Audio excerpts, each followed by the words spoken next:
ជំរាបសួរបងប្អូនថ្ងៃនេះមកធ្វើម្ហូបជ្រក់មាន់អាំងលក្ខណៈបែបគ្រួសារជាដំបូងនេះមាន់ខ្ញុំ2គីឡូកន្លះពេលខ្ញុំប្រឡាក់ហ្នឹងខ្ញុំដាក់2គីឡូកន្លះខ្ញុំលាងទឹកឲ្យស្អាតហើយខ្ញុំដាក់ oyster មកជព្រាកន្លះទឹក oyster ខ្ញុំប្រើស្ព្រាបាយហើយទឹកត្រីក៏ស្ព្រាបាយដែរទឹកត្រីពួកខ្ញុំធ្វើម្ហូបលក្ខណៈបែបគ្រួសារអញ្ចឹង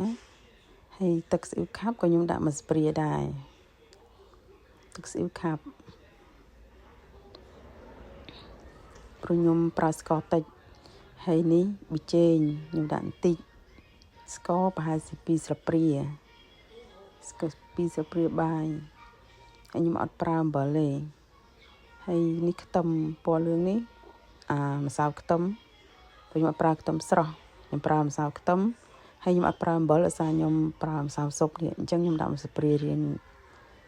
ក្រាលដែរហើយច្បល់វាទុកប្រហែលជា20នាទីហើយក៏កន្លះម៉ោងទៅមកចូលគ្រឿងហើយយើងដាក់ដុត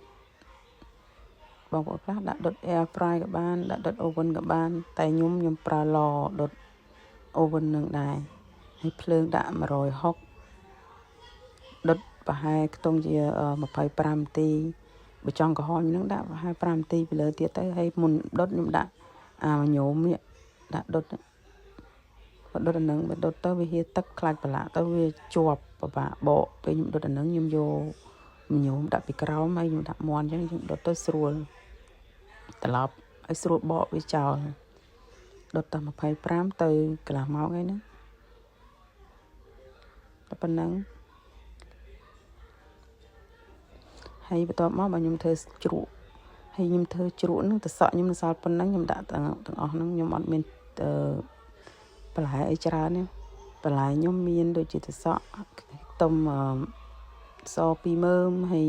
ខ្ទឹមក្រហមបន្តិចការ៉ុត7ផ្លែហើយខ្ញីមួយកូនដុំទូចព្រោះខ្ញុំជ្រក់ហ្នឹងជ្រក់ទុកឲ្យកូនខ្ញុំញ៉ាំដែរអញ្ចឹងខ្ញុំអត់ដាក់បន្លែច្រើនហើយណាមួយ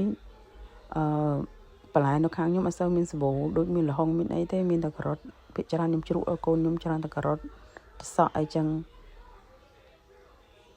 ហើយទៅសក់ពេលខ្ញុំចិត្តសបកវាចឹងខ្ញុំចង់ឲ្យវាស្អាតខ្ញុំចិត្តសបកក្រៅវាឈូសវាតិចតិចហើយនឹងការ៉ុតដូចគ្នាឈូសផងហើយខ្ញុំចិត្តប្រឆិតឲ្យដើម្បីស្អាតហើយការ៉ុត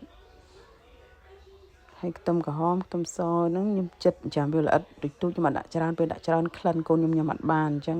អ្នកខ្លះគេជ្រក់គេជួយគេដាក់ម្ទេសផ្លោកហើយស្ពៃក្តោបអីយើងអាចយកបន្លែនឹងធ្វើបានតែប៉ុន្តែcònខ្ញុំដាក់ឲ្យកូនខ្ញុំធ្វើតែ2មុខហ្នឹងទេហើយក្រូចចំនួន3ផ្លែក្រូចហើយដាក់នេះខ្ញុំដាក់ស្ករ